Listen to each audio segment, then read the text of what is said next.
ನಾವು ಜಾತಿ ರಾಜಕೀಯದಲ್ಲಿ ನಂಬಿಕೆಯನ್ನ ಇಟ್ಟಿಲ್ಲ. ನಾರಾಯಣ ಗುರುಗಳು ಹಿಂದೂ ಸಮಾಜದ ಶ್ರೇಷ್ಠ ದಾರ್ಶನಿಕ ವ್ಯಕ್ತಿಯಾಗಿದ್ದಾರೆ. ಹಿಂದೂ ಸಮಾಜದ ಸಮಸ್ಯೆಗಳನ್ನು ಹೋಗಲಾಡಿಸಿ ಸದೃಢತೆಯನ್ನ ನೀಡಿದವರು ಅವರು. ಹೀಗಾಗಿ ನಾವು ಕಾಂಗ್ರೆಸ್ ಬಿಲ್ಲವ ಅಸ್ತ್ರಕ್ಕೆ ದಕ್ಷಿಣ ಕನ್ನಡ ಬಿಜೆಪಿ ಅಭ್ಯರ್ಥಿ ಬ್ರಿಜೇಶ್ ಚೌಟಾ ತಿರುಗೇಟನ್ನ ಕೊಟ್ಟಿದ್ದಾರೆ. ಕಾಂಗ್ರೆಸ್ ಬಿಲ್ಲವ ಅಸ್ತ್ರಕ್ಕೆ ದಕ್ಷಿಣ ಬಿಜೆಪಿಯ ಅಭ್ಯರ್ಥಿ ಆಗಿರುವಂತಹ ಬ್ರಿಜೇಶ್ ಚೌಟಾ ಅವರು ಈ ರೀತಿಯಾಗಿ ತಿರುಗೇಟನ್ನ ಕೊಟ್ಟಿದ್ದಾರೆ. ನರೇಂದ್ರ ಮೋದಿಯವರ ಸಂಕಲ್ಪವು ವಿಕಸಿತ ಭಾರತಕ್ಕೆ ಪೂರಕವಾಗಿದೆ. ಹೀಗಾಗಿ ನರೇಂದ್ರ ಮೋದಿಯವರನ್ನ ಗೆಲ್ಲಿಸುವಂತಹ ನಿಟ್ಟಲ್ಲಿ ಇಲ್ಲಿ ಈ ಕ್ಷೇತ್ರದಲ್ಲಿ ನನ್ನನ್ನ ಗೆಲ್ಲಿಸಿ ವಿಕಸಿತ ದಕ್ಷಿಣ ಕನ್ನಡ ನಿರ್ಮಿಸುವ ಕನಸು ನನಗಿದೆ. ಜಿಲ್ಲೆಗೆ ನಳಿನ್ ಕುಮಾರ್ ಕಟೀಲ್ ಅವರು ಹಲವು ಯೋಜನೆಗಳನ್ನ ಈಗಾಗಲೇ ತಂದಿದ್ದಾರೆ.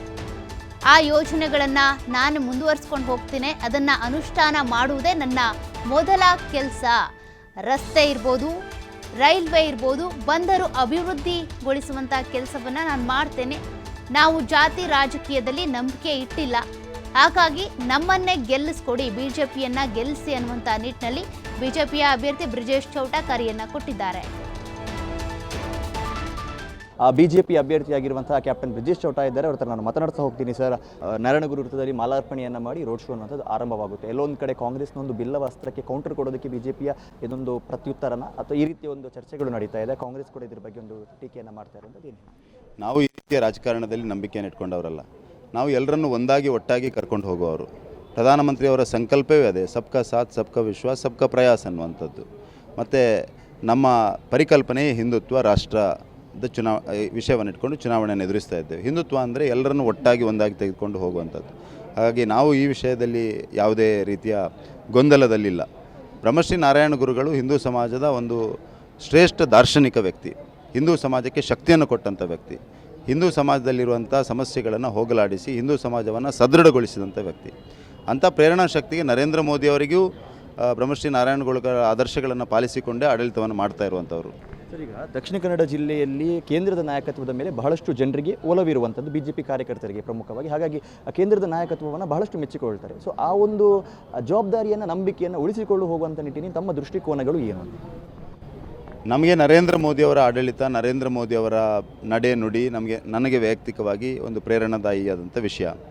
ನರೇಂದ್ರ ಮೋದಿಯವರ ಮಾರ್ಗದರ್ಶನದಲ್ಲಿ, ನರೇಂದ್ರ ಮೋದಿಯವರ ಸಂಕಲ್ಪದ ವಿಕಸಿತ ಭಾರತ ಏನಿದೆಯಾ ಅದಕ್ಕೆ ಪೂರಕವಾಗಿ ಒಂದು ವಿಕಸಿತ ದಕ್ಷಿಣ ಕನ್ನಡವನ್ನು ನಿರ್ಮಾಣ ಮಾಡಬೇಕು ಅನ್ನುವಂಥ ಕನಸು ನಂದಿದೆ.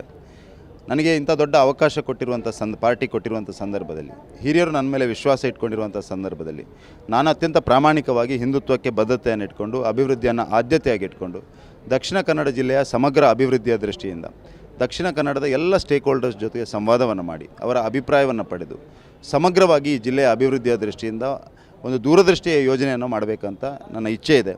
ಆ ದಿಸೆಯಲ್ಲಿ ನಾನು ಕೆಲಸವನ್ನು ಮಾಡ್ತಾ ಇದ್ದೇನೆ. ನಮಗೆ ಪ್ರಧಾನಮಂತ್ರಿಯವರ ಮಾರ್ಗದರ್ಶನ, ಪ್ರಧಾನಮಂತ್ರಿಯವರ ಕೆಲಸದ ರೀತಿ ಅದು ಪ್ರೇರಣೆ. ಸರ್, ಈಗ ಮುಂದಿನ ದಿವಸಗಳಲ್ಲಿ ಎಲ್ಲೋ ಜನ ನಿಮಗೆ ಅವಕಾಶವನ್ನು ಕೊಟ್ಟರೆ ನಮಗೆ ಜಿಲ್ಲೆಯಲ್ಲಿ ಯಾವುದೆಲ್ಲ ಸವಾಲುಗಳು ಇದೆ ಅಂತ ಅನಿಸುತ್ತೆ ಅಭಿವೃದ್ಧಿಯ ವಿಚಾರದಲ್ಲಿ, ಅಭಿವೃದ್ಧಿಯ ದೃಷ್ಟಿಕೋನದಲ್ಲಿ? ಅಭಿವೃದ್ಧಿಯ ದೃಷ್ಟಿಯಿಂದ ನನ್ನ ಮೊದಲ ಆದ್ಯತೆ ಕಳೆದ 15 ವರ್ಷದಲ್ಲಿ ಸನ್ಮಾನ್ಯ ಸಂಸದರಾದ ನಳಿನ್ ಕುಮಾರ್ ಕಟೀಲ್ ಅವರು ಯಾವೆಲ್ಲ ಯೋಜನೆಗಳನ್ನು ತಂದಿದ್ದಾರೆ, ವಿಶೇಷವಾಗಿ ಕಳೆದ 10 ವರ್ಷದಲ್ಲಿ ಸನ್ಮಾನ್ಯ ಪ್ರಧಾನಮಂತ್ರಿ ನರೇಂದ್ರ ಮೋದಿಯವರ ಸಂದರ್ಭದಲ್ಲಿ ತುಂಬ ಮೂಲಭೂತ ಸೌಕರ್ಯಗಳ ಯೋಜನೆಗಳು ದಕ್ಷಿಣ ಕನ್ನಡದಲ್ಲಿ ಇವತ್ತು ಅನುಷ್ಠಾನದ ಹಂತದಲ್ಲಿದೆ. ವಿಶೇಷವಾಗಿ ಹೆದ್ದಾರಿ ಯೋಜನೆಗಳು, ಅದು ಮಂಗಳೂರಿನಿಂದ BC ರೋಡಿನಿಂದ ಅಡ್ಡಹೊಳೆವರೆಗಿನ ರಸ್ತೆ ಇರ್ಬೋದು, ಅಥವಾ BC ರೋಡ್ನಿಂದ ಪುಂಜಾಲ್ಕಟ್ಟೆಯಾಗಿ ಚಾರ್ಮಾಡಿ ರಸ್ತೆ ಇರ್ಬೋದು, ಅಥವಾ ಮಂಗಳೂರಿನ ಕುಲಶೇಖರದಿಂದ ಮೂಡುಬಿದಿರೆಯಾಗಿ ಕಾರ್ಕಳಕ್ಕೆ ಹೋಗುವಂಥ ರಸ್ತೆ ಇರ್ಬೋದು, ಅಥವಾ ಇವತ್ತು ಮಾಣಿಯಿಂದ ಸಂಪಾಜೆವರೆಗೆ ಏನು DPR ಸ್ಟೇಜ್ನಲ್ಲಿ ಯಾವುದು ರಸ್ತೆ ಇದೆಯಾ, ಈ ಎಲ್ಲ ರಸ್ತೆಗಳ ಅಭಿವೃದ್ಧಿಯನ್ನು ಯಾವುದು ಅನುಷ್ಠಾನ ಹಂತದಲ್ಲಿದೆ ಅದನ್ನು ಆದ್ಯತೆ ಪೂರ್ವಕವಾಗಿ ಮುಕ್ತಾಯಗೊಳಿಸುವಂಥದ್ದು ನನ್ನ ಮೊದಲ ಆದ್ಯತೆ. ಅದು ಪ್ಲಾಸ್ಟಿಕ್ ಪಾರ್ಕ್ ಇರ್ಬೋದು, ಕೋಸ್ಟ್ ಗಾರ್ಡ್ ಅಕಾಡೆಮಿ ಇರ್ಬೋದು, ಜಲ್ ಜೀವನ್ ಮಿಷನ್ಗಳ ಕೆಲಸ ಇರ್ಬೋದು, ಎಲ್ಲ ಕೆಲಸಗಳನ್ನು ಆದ್ಯತೆ ಪೂರ್ವಕವಾಗಿ ಪೂರ್ತಿಗೊಳಿಸುವಂಥದ್ದು ಒಂದು ಭಾಗ. ಆದರೆ ದಕ್ಷಿಣ ಕನ್ನಡ ಜಿಲ್ಲೆಯ ಸಮಗ್ರ ಅಭಿವೃದ್ಧಿ ದೃಷ್ಟಿಯಿಂದ ಮುಂದೆ ಏನು ಮಾಡಬೇಕು ಅನ್ನುವಂಥ ಯೋಚನೆ ಕೂಡ ಮಾಡಬೇಕಿದೆ. ನನ್ನ ಇನ್ನೊಂದು ಆದ್ಯತೆ ಮಂಗಳೂರು ಬೆಂಗಳೂರು ಮಧ್ಯೆ ಒಂದು ಒಳ್ಳೆಯ ರಸ್ತೆ ಮತ್ತು ಒಳ್ಳೆಯ ರೈಲ್ವೆ ಅಭಿವೃದ್ಧಿಯನ್ನು ಮಾಡಬೇಕಂತ ಇದೆ. ಈ ರಸ್ತೆ ಮತ್ತು ರೈಲ್ವೆ ಹಳಿಯಲ್ಲಿ ಜನ ಮತ್ತು ಸರಕು ಅತ್ಯಂತ ಕಡಿಮೆ ಅವಧಿಯಲ್ಲಿ ಮಂಗಳೂರು ಮತ್ತು ಬೆಂಗಳೂರು ಮಧ್ಯೆ ಹೋಗಬೇಕು ಅನ್ನುವಂಥದ್ದು ಯೋಚನೆ ಇದೆ. ಇದು ಆದರೆ ಮಂಗಳೂರು ಬಂದರು ತನ್ನಿಂತಾನೇ ಅಭಿವೃದ್ಧಿ ಆಗ್ತದೆ. ಮಂಗಳೂರು ಬಂದರು ಕರ್ನಾಟಕದ ಒಂದು ದೊಡ್ಡ ಬಂದರಾಗಿ ಅಭಿವೃದ್ಧಿಗೊಳಿಸಬೇಕು ಅನ್ನುವಂಥ ಯೋಚನೆಯೂ ಕೂಡ ಇದೆ. ಈ ದಿಸೆಯಲ್ಲಿ ನಾನು ಕರ್ನಾಟಕದ ರಾಜಕಾರಣಿಗಳ ಜೊತೆ, ಆಡಳಿತದವರ ಜೊತೆಗೆ ಇದನ್ನು ಆಗ್ರಹಪೂರ್ವಕವಾಗಿ ಮಂಗಳೂರು ಬಂದರನ್ನು ಅಭಿವೃದ್ಧಿಪಡಿಸುವ ದೃಷ್ಟಿಯಿಂದ ಅವರ ಸಹಕಾರವನ್ನು ಪಡೆಯಲಿಕ್ಕೆ ಇಚ್ಛಿಸ್ತಾ ಇದ್ದೇನೆ. ಅದರ ಜೊತೆಗೆ ಪ್ರವಾಸೋದ್ಯಮದ ದೃಷ್ಟಿಯಿಂದ ಮಂಗಳೂರಲ್ಲಿ ವಿಪುಲ ಅವಕಾಶಗಳಿದೆ. ಅದು ಟೆಂಪಲ್ ಟೂರಿಸಮ್ ಇರ್ಬೋದು, ಸಸಿ ಹಿತ್ತಲಿನಲ್ಲಿ ಇರುವಂಥ ಅಡ್ವೆಂಚರ್ ಸ್ಪೋರ್ಟ್ಸ್ ಇರ್ಬೋದು. ಈ ದಿಸೆಯಲ್ಲೂ ಯೋಚನೆ ಮಾಡಬೇಕಂತ ಇದೆ.